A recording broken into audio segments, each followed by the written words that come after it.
What's up everybody? Welcome back sa ating part 2 ng ating video, ang upgraded e-scooter. So, sa video natin ngayon, ating i-assemble ang ating project. Okay, let's do it!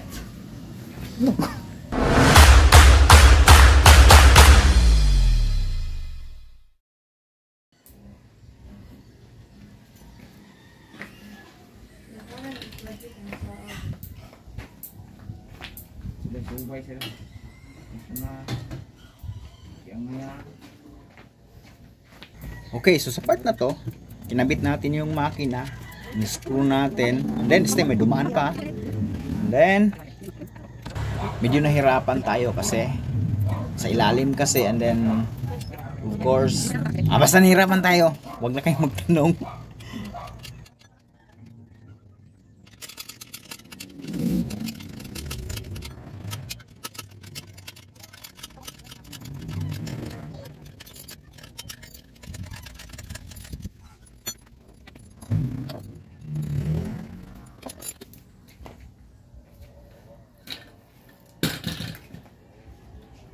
And then, kinabit natin ating kinabit natin ang ating mga gulong. So, dalawa yan. Galing yan sa junk shop ni Kali. Bang.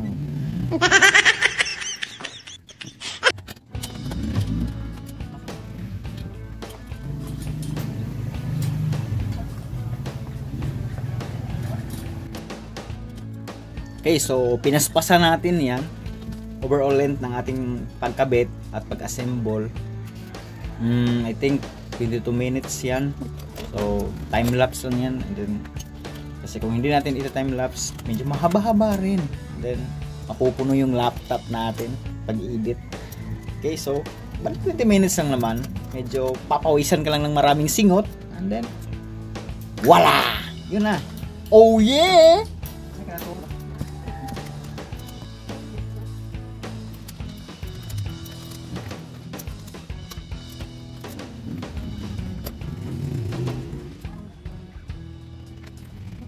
Okay, so bago pa tayo magpatuloy sa ating video, please subscribe naman kayo dyan.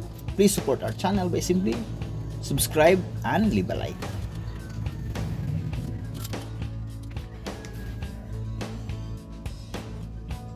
Okay, so sa part na yan, kinabitan natin ng band brake.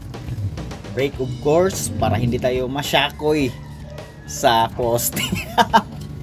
Okay, braking linagay natin. So simple lang, band brake lang din. Wala pang budget wala pang touchscreen na brake. And after that, kinabit natin yung throttle tube patungo sa karburador para konti na lang yung tweaks natin, gagana na. By the way, yung karburador natin, karburador yan ng XRM 125. So medyo natakaw din sa gasolina kasi 110 lang yung ating makina. Gumana naman. Okay lang din.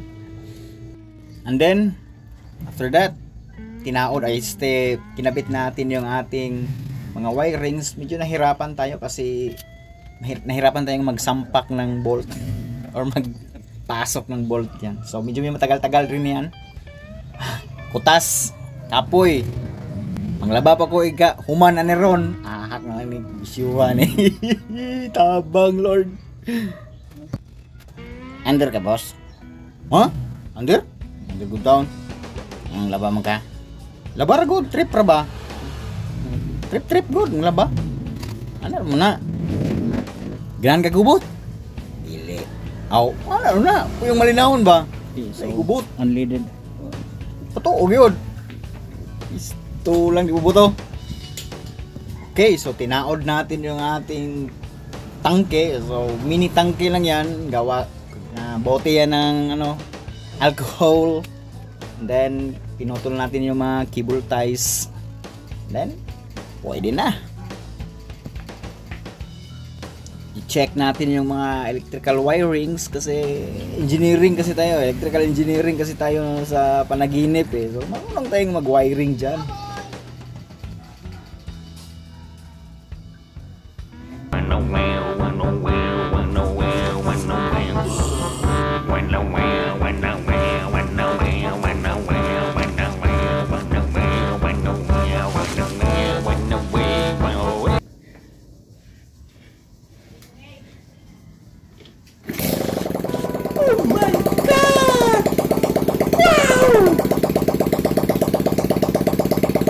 Adara. One click. Under Renza. Gama.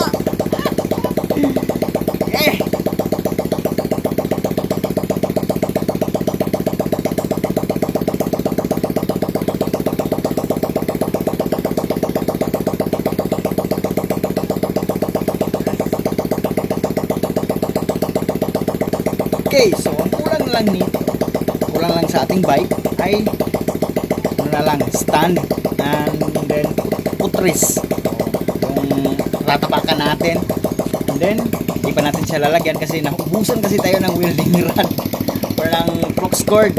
Okay, so as budget din, naubusan din tayo, galing no? Bugoy! And then for those hindi pa nakasubscribe, i-subscribe naman kayo dyan para mapatuloy pa tayo sa paggawa ng ating mga videos.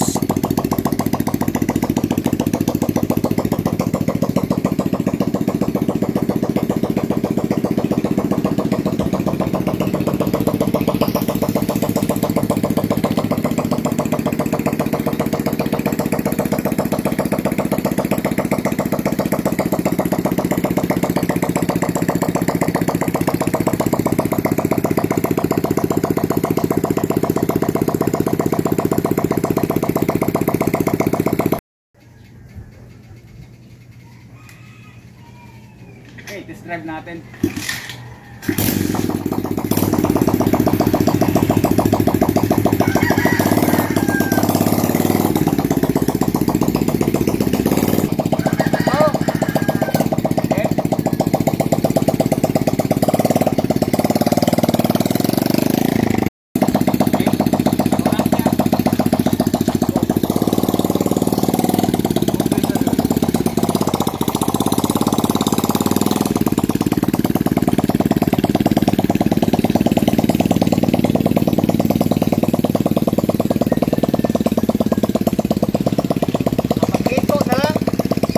Okay, so sa part na to, medyo nahirapan tayong magliko kasi mahaba yung arm ng ating bike.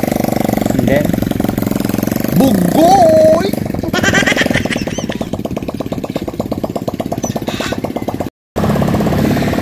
Adara! So kanina part, believe da kay namin bahay ni Hagi. Believe da ginagumay ba kay iba lang ka mao mo believe. Oh yeah! Ato ra ni ay ako bahay ni Hagi.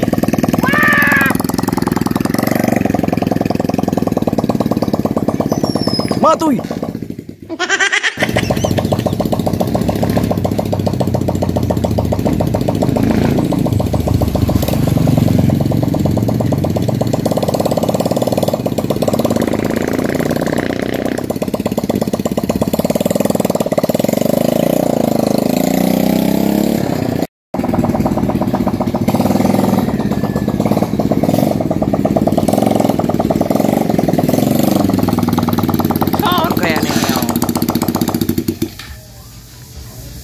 Saan mo na ng pintal, boss?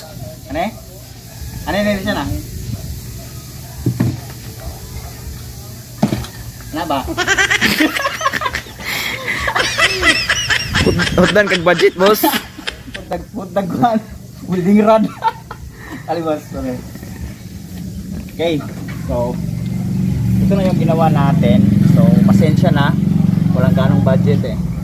And then may ano to, may cons kasi ito.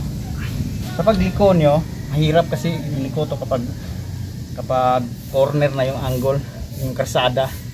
And then sa susunod na video, i-upgrade natin to sa susunod na video natin para mas comfy sakyan. That's the end of our video. Please subscribe, hit the notification bell para updated kayo sa mga future videos natin.